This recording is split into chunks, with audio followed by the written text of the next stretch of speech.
အနိစ္စဒုက္ခအနတ္တလက္ခဏာရေသုံးပါးကိုရှင်းချင်းသုံးတာ၍တံဝေကယူကြယံအနိစ္စမေပင်စခန္ဓာအနိစ္စယမရိတံတိမရဏံတံကမိတဝါနာဣမံကာယခိပိတံတိမေငါဤပင်စခန္ဓာခန္ဓာ၅ပါးယုံနာတရားတို့သည်အနိစ္စအမြဲမရှိကြလေကုန်၏တကား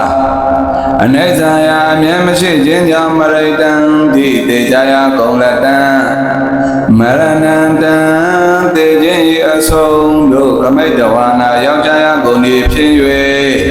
ဣမံကာယံဤခန္ဓာကိုယ်ယုတ်အကောင်ပုဂ္ဂိုလ်ဒုဒ္ဒံနေတုရေမြုပ်ရမြေဒုဒ္ဒံ၌ခိပိတံတိစွန့်ပြကြရကုန်လက်တံဒုက္ခမေပင်စခန္ဓာဒုက္ခယမရိတံတိမရဏံတံကမိတဝါနာဣမံကာယခိပိတံတိမေငါဤပင်စခန္ဓာခန္ဓာ၅ပါးယုံနာတရားတို့သည်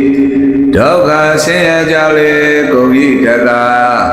ဒုက္ခရာဆင်းရဲခြင်းကြောင့်မရိတံတိတေကြရကုန်လက်တံမရဏံတံတေခြင်း၏အဆုံးတို့ကမိတဝါနာရောက်ကြရကုန်၏ဖြစ်၍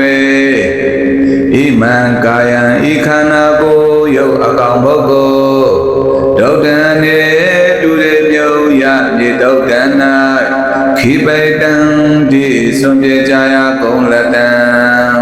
အနတ္တမေပင်စခန္ဓာအနတ္တယမရိတံတိမရဏံတံကမိတဝါနာဣမံကာယံခိပိတံတိမေငါဤပင်စခန္ဓာခန္ဓာ၅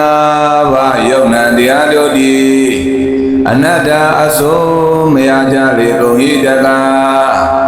အနတ္တယာအစိုးမရခြင်းကြောင့်မရိတံတိတေကြရကုန်လက်တံမရဏံတံတေခြင်းအဆုံးတို့ကမိတဝါနာရောက်ကြရကုန်၏ဖြစ်၍ဣမံကာယဤခန္ဓာကိုယ်ယုတ်အကောင်ပုဂ္ဂိုလ်ဒုဒ္ဒံနေတုရေမြုပ်ရမြေဒုဒ္ဒံ၌ခိပိတံတိစွန့်ပြကြရကုန်လက်တံဝါ